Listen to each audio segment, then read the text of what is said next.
Maladie de Creutzfeldt-Jakob, MCJ. Définition. La maladie de Creutzfeldt-Jakob, MCJ, est une maladie neurodégénérative qui affecte le cerveau. La perte progressive des capacités mentales et l'altération de la capacité à exercer une activité motrice entraînent la mort du sujet dans les 6 mois. La maladie a été décrite pour la première fois en 1920. Des formes apparentées de la maladie ont été observées chez des sujets atteints d'insomnie familiale fatale et pratiquant des coutumes de cannibalisme. La forme sporadique de la maladie, SMCJ, est principalement transmise à l'homme par des transplantations de méninges et de cornée. La nouvelle forme de la maladie a été découverte en 1996. Il s'agit d'une variante de la maladie déclenchée par des prions, particules de protéines infectieuses, qui sont absorbées lors de la consommation d'aliments infectés. Des sujets jeunes peuvent également en être touchés. Nouvelle variante de la maladie de Creutzfeldt-Jakob. On suppose qu'il y a un lien entre la nouvelle variante de la maladie de Creutzfeldt-Jakob et la recrudescence de l'ESB, encéphalite spongiforme bovine, vache folle. La maladie fait partie des atteintes cérébrales non inflammatoires, spongiformes, transmissibles. Les affections de ce groupe de maladies peuvent se manifester tant chez les hommes que chez les animaux et sont vraisemblablement transmises par la nourriture. À ce jour, l'ESB est la maladie la plus connue pour les animaux. D'autres formes de la maladie se rencontrent chez les moutons, Scrappy, chez les visons, Tm, et les chats. Toutefois, aucun lien définitif entre la nouvelle variante de la maladie et l'ESB n'a pu être établi. Une des caractéristiques principales est sa survenue chez des sujets jeunes, qui ont environ une trentaine d'années. En général, cette nouvelle variante dure plus longtemps que l'ancienne forme, à savoir 12 à 14 mois en moyenne. En Grande-Bretagne, près de 83 patients sont décédés de cette forme de la maladie de Creutzfeldt-Jakob. Cause. Forme sporadique le plus souvent transmise par transplantation de méninges ou de cornée. Nouvelle variante, transmise par des prions, particules protéiniques infectieuses. Les prions sont de petites protéines très simples, qui s'apparentent à certaines protéines du système nerveux humain et sont très différentes des virus ou des bactéries. Il est possible que ces prions soient formés à partir de protéines humaines suite à des altérations génétiques ou à des infections. On ne sait pas encore comment ces prions parviennent à léser les cellules nerveuses.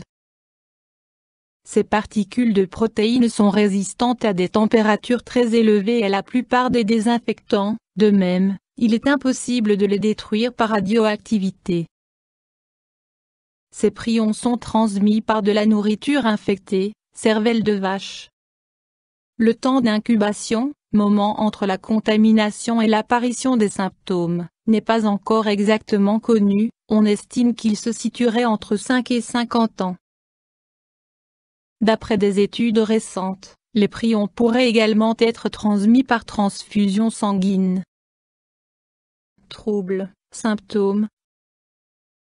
Dans toutes les formes de la maladie de Creutzfeldt-Jakob, des troubles psychiques se manifestent d'abord, troubles de la concentration, de la mémoire et de la rétention. Troubles du sommeil. Modification de la personnalité. Hallucination, obsession. Dépression.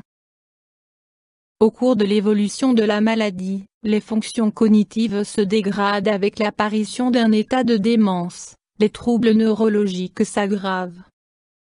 Tremblements musculaires à la tête et aux extrémités, bras et jambes. Mouvements musculaires incontrôlés.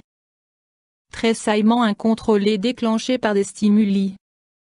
Convulsions, ressemblant à des crises épileptiques. Paralysie. Céphalée. Troubles visuels. Des paralysies musculaires spastiques pouvant aller jusqu'à l'arrêt respiratoire prédisent le stade final de la maladie. Examen, diagnostic. Anamnèse avec prise en compte des symptômes du patient et interrogation de la famille et des proches. EIG, électroencéphalogramme, avec enregistrement de l'activité électrique cérébrale. Mise en évidence de protéines spécifiques dans le liquide céphalorachidien. Tomodensitométrie et IRM pour mettre en évidence les altérations cérébrales. Le diagnostic définitif peut uniquement être posé après le décès du patient, par examen anatomo-pathologique du cerveau. Des altérations spongiformes sont mises en évidence et les modifications typiques des cellules nerveuses sont détectées lors de l'examen microscopique. Des résultats récents ont montré que les prions peuvent également être détectés dans la rate et les muscles. Options thérapeutiques. À ce jour, un traitement symptomatique de la maladie est uniquement possible. À cet effet, des antidépresseurs sont utilisés en cas de dépression, des neuroleptiques en cas d'hallucination et des antalgiques en cas de douleur musculaire.